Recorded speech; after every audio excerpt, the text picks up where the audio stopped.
এই তো দেখেন কিভাবে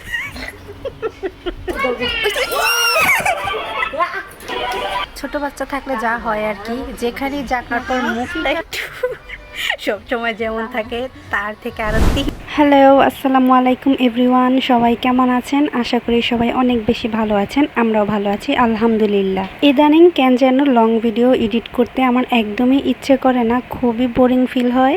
তবুও মাঝে মাঝে অনেক চেষ্টা করি লং ভিডিও আপলোড দেওয়ার। আমার অনেক ভিডিও গ্যালারিতে জমে গেছে শুধুমাত্র ভিডিও এডিট না করার কারণে। মানে এটা কি শুধু আমার সাথেই হয় নাকি সবার সাথেই হয় বলেন তো? আমার ভিডিও এডিট করতে একদমই ইচ্ছে করে না, বিশেষ করে ভয়েস দিতে।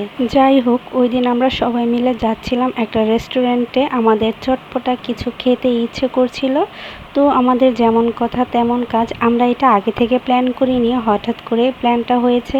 আর একটা বাস্তব কথা কি জানেন, আমাদের আগে থেকে প্ল্যান করা কোনো কিছুই কখনো হয় না, হঠাৎ প্ল্যান করাটাই আমাদের সাকসেসফুল হয়ে যায়। যাই হোক, এই তো কথা বলতে বলতে চলে আসলাম ক্রাশ স্টেশন। এই রেস্টুরেন্টটা অনেক বেশি সুন্দর অ্যান্ড আমাদের বাসার খুবই কাছে। আমরা আসছিলাম একদম বিকেলে, তো অনেক বেশি আলোকিত ছিল। আমরা যেহেতু দুপুরে লাঞ্চ করিনি বাসায়, সো আমরা এখানে এসেছিলাম লাঞ্চের উদ্দেশ্যে। অ্যান্ড দুপুরে বাহিরে অনেক বেশি রোদ ছিল, তাই আমরা দুপুরে না বের হয়ে একটু বিকেলে বের হয়েছিলাম। আমরা 9 তলা ছিলাম, আর 9 তলা থেকে নিচ দেখতে কতটা গভীর মনে হচ্ছে, আর কিন্তু অনেক বেশি সুন্দরও লাগছে।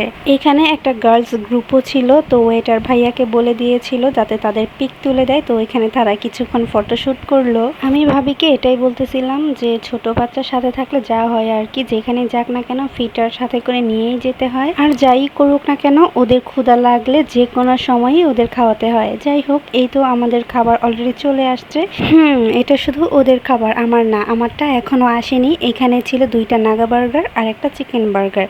যেহেতু মাহাদি আমাদের সাথে ছিল আর ও নাগা বার্গারটা খেতে পারবে না, তাই ওকে ফরমালটাই দেওয়া হলো। এদিকে যেহেতু আমার খাবারটা এখনো আসেনি, তাই আমি ওদেরকে নিয়ে একটু মজা করতেছিলাম। আমি ভাবিকে বলতেছিলাম যে চলো আজকে আমরা শেখাই কিভাবে এত বড় একটা বার্গার খেতে হয়।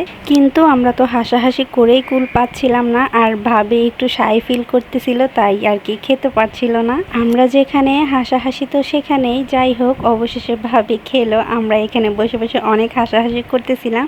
যাক, অবশেষে আমার খাবারটাও চলে আসলো। এখানে আমি চিকেন চাউমিন অর্ডার করেছিলাম, কারণ বার্গার আমার খেতে ইচ্ছে করছিল না, আর ওদের ইচ্ছা করছিল, যার কারণে ওরা বার্গার নিয়েছে আর আমি চিকেন চাউমিন নিয়েছি। খাওয়াটা তো আর আপনাদেরকে দেখাতে পারলাম না, তাই খাওয়া শেষে খালি প্লেটটাই দেখিয়ে দিলাম। তারপর শুরু হলো আমাদের আসল খেলা, মানে হচ্ছে এখন আমরা অনেক ভিডিও করব, অনেক ছবি তুলব। আর সত্যি কথা বলতে গেলে রেস্টুরেন্টটা অনেক বেশি সুন্দর ছিল অ্যান্ড অনেক বেশি নিরিবিলিও ছিল, তেমন একটা মানুষও ছিল না। দিনটা আমাদের খুবই সুন্দর কেটেছিল। মাহাদি তো অনেক বেশি জেদ ধরছে এই খেলাটা খেলার জন্য। এই খেলাটার নামটা যেন কি আমার মনে নেই সঠিক। যাই হোক, আপনারা তো চিনতে পেরেছেন, সেটাতেই হবে। তো মাহাদি যেহেতু জেদ ধরছে, ওর খুশির জন্য তো এইটুকু আমরা করতেই পারি। 4টা কয়েন নিয়েছিলাম। আমি তো একটা প্রায় উঠিয়েই ফেলছিলাম, কিন্তু ভাগ্যক্রমে কেন যেন ওইটা নিচে পড়ে গেল, আর মাহাদি অনেক বেশি মন খারাপ করেছিল।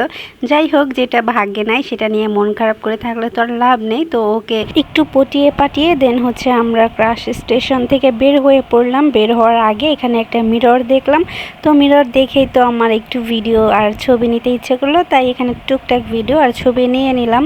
এই তো এখন আমরা বের হয়ে যাচ্ছি রেস্টুরেন্ট থেকে। এবার সোজা চলে যাব বাসায়। আজকের দিনটা অনেক বেশি সুন্দর ছিল, আর খাবারগুলোও অনেক বেশি ইয়াম্মি ছিল। তো এই তো এবার আমরা বাসায় চলে যাব। আজকের ভিডিওটা এই পর্যন্তই ছিল। ভিডিওটা কেমন হয়েছে সবাই সুন্দর একটা কমেন্ট করে জানাবেন আমাকে। আমি আগেই বলে দিলাম সুন্দর কমেন্ট করতে। যাই হোক, ভিডিওটা এখানে শেষ করছি। সবাই ভালো থাকবেন, সুস্থ থাকবেন, আমাদের জন্য দোয়া করবেন। আল্লাহ হাফেজ।